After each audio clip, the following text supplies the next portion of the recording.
सबसे पहले मैं पूरा चैनल को मेरा धन्यवाद, जो कि हमारा आवाज़ को आप पूरा क्षेत्र में पहुंचा रहा है।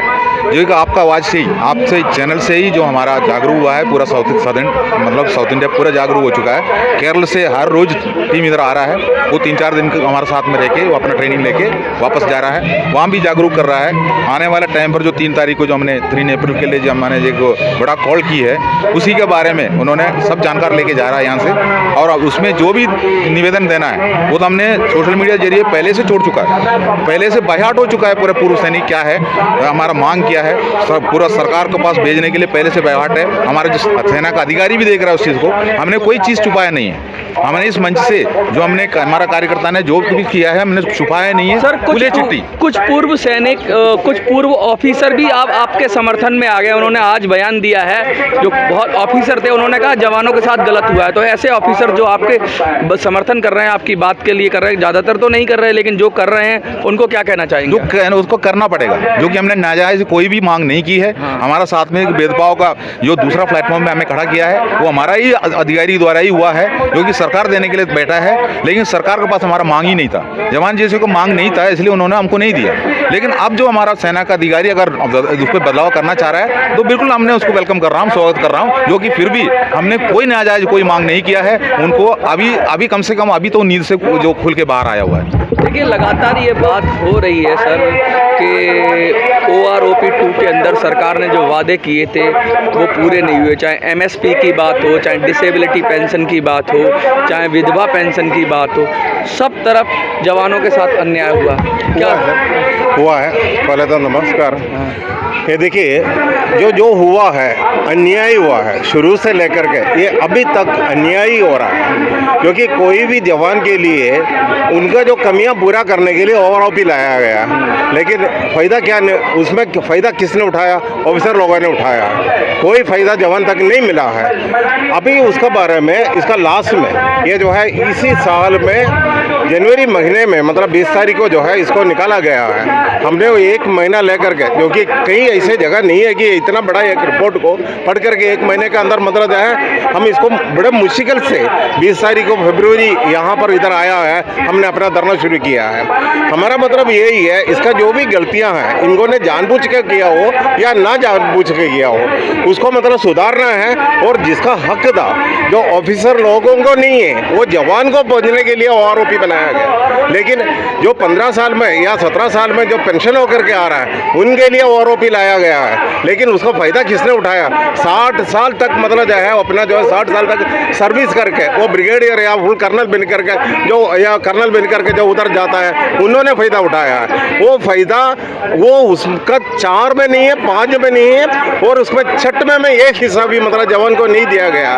अभी ऑफिसर को हम मानते हैं, हम तो अपने भगवान की जगह पर हम अभी तक रखते थे, लेकिन अभी उनमें से किसी ऑफिसरों ने, ये सभी ऑफिसर नहीं है, किसी ऑफिसरों ने जो इसके अंदर शामिल है, उन्होंने ही यही गलत काम किया है। जवान का पेट काटा गया है, जवान का पेट काटा गया है। जवान परेशान है, लगातार धरना प्रदर्शन जारी है। धीरे धीरे चिंगारी सुलग रही है। क्या 16 बन जाएगी चिंगारी? ये नमस्कार। ये हमारा साथ जो भेदभाव किया है ऑफिसर ने, ये हमको जरूर ख़त्म करना है।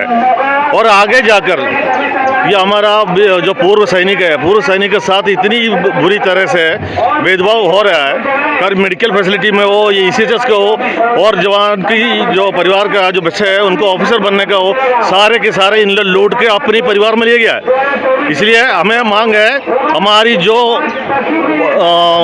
नुकसान हो चुका है वो हमको वापस चाहिए। नुकसान सबसे पहले जो है आप लोगों को सबको धन्यवाद देता हूँ। हमें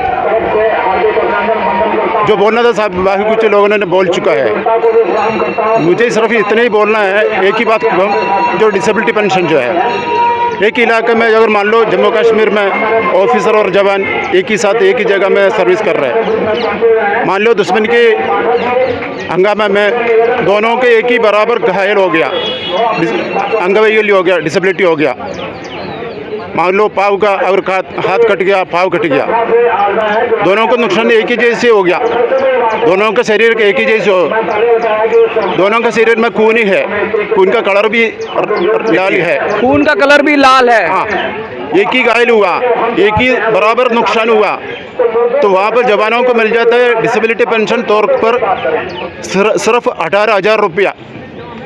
20,000 से कम ही। 20,000 से कम में है। अगर वही घायल हुआ ऑफिसर को मिल जाता है 2 लाख समथिंग, प्लस उनको डीए भी मिल जाता है। मान लो जवान जो है डिसेबिलिटी की वजह से फौज से निकाला गया है, घर में जा कर के उनको 3 होगा 4 बच्चे होंगे, उनको वो 4 बच्चे को पालना है, उनको उसको बच्चों को पढ़ाई करना, लिखवाई करवाना, उनको जो है ना बच्चों को ड्रेस और को मकान का जो लोन होगा वगैरह वगैरह जो भी है वो सब कुछ ये जवान को देखना पड़ता है। सिर्फ ये 18,000 रुपये का पेंशन लेकर के उनको बच्चों का गुजारा नहीं हो सकता। जो अभी मुश्किल से 10% लोग जो अपना संगठन जो यहाँ बैनर लेके आया हुआ है, अभी 90% जवान जो भी है वो अफसरों का जो संगठन में ही काम कर रहा है। जो हमारा एक बड़ा संगठन है वहाँ केरला स्टेट एक्सर्विसमेन लीग, उसका जो पीछे जो कर्टन का पर्दा का पीछे जो अफसर बैठा है, लेकिन अभी भी उसमें जो हमारा ही जो सेना का जो जैसे पूर्व सैनिक हमारा ही रैंक का उसमें अंदर है, सिपाही से लेकर सूबेदार मेजर तक, जो ऑर्डिनरी कैप्टन तक, फ़ायदा तो उनको चाहिए, लेकिन जो फ़ायदा लिया हुआ जो कमांडर का पीछे अभी भी वो चुपके से बैठा है, उनको कुछ कर रहा है। लेकिन उन्होंने बैनर लेके जो हर जगह पर जा रहा है, लेकिन हमने एक बड़ी कॉल रखा है यहाँ, वो भी 3 तारीख को 3 अप्रैल 2023 को पूरा DCPM को हमने जो निवेदन देने जा रहा है, और पर्सनली भी हमने लेटर लिख रहा है, व्यक्तिगत रूप से भी हमने रक्षा मंत्री को लेटर लिख रहा है। ये सब चीज़ें हमने व्हाट्सएप में जोड़ा हुआ है। तो ये सब होने के बावजूद भी और एक अलग डेट निकाल के वो चल रहा है अपना मुहिम को, एक अलग डेट निकाल के 31 तारीख को किया है।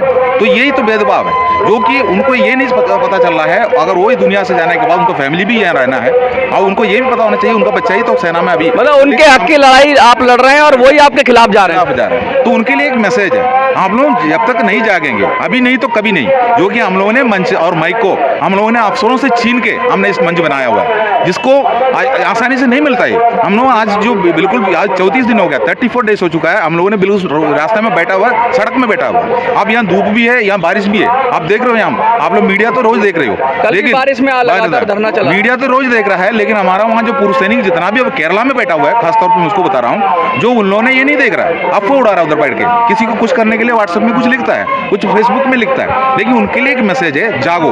अगर आप नहीं जागेंगे, जो आने वाला पीढ़ी उनको जो माफ नहीं करेंगे।